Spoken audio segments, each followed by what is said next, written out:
A long question to read here about liquid crystals. It essentially asks us to pick the shape below that is most likely to form a liquid crystal. Name another property that it should have, and then draw a bunch of your chosen shape in such a way that they represent part of a liquid crystal phase. Finally, name the phase. A lot to take in here, and most of your plan has to revolve around what you can recall about liquid crystals. If you don't immediately know the answer to a question that requires a descriptive answer, try brainstorming. Write down everything you do know.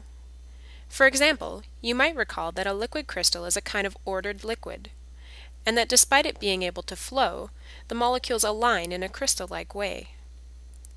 Since liquid crystals are used in TVs and other displays, you might recall that they're affected by electric fields. This is suggestive of the presence of dipoles, and dipoles means polar molecules.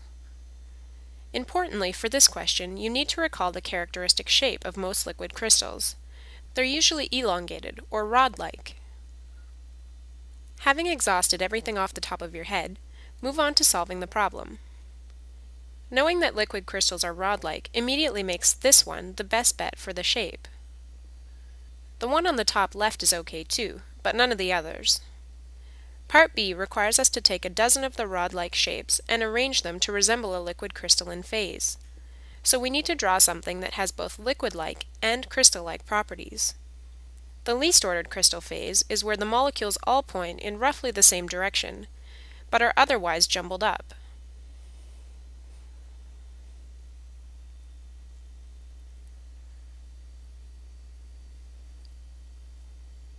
This is known as the nematic phase.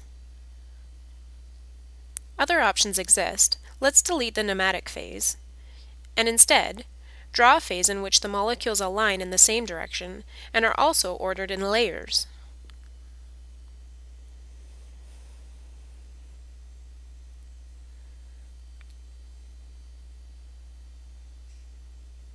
This is called a smectic phase.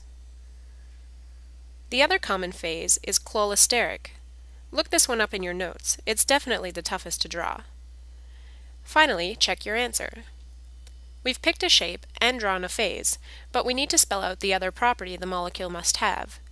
The most important is probably that it's polar. Now we're done.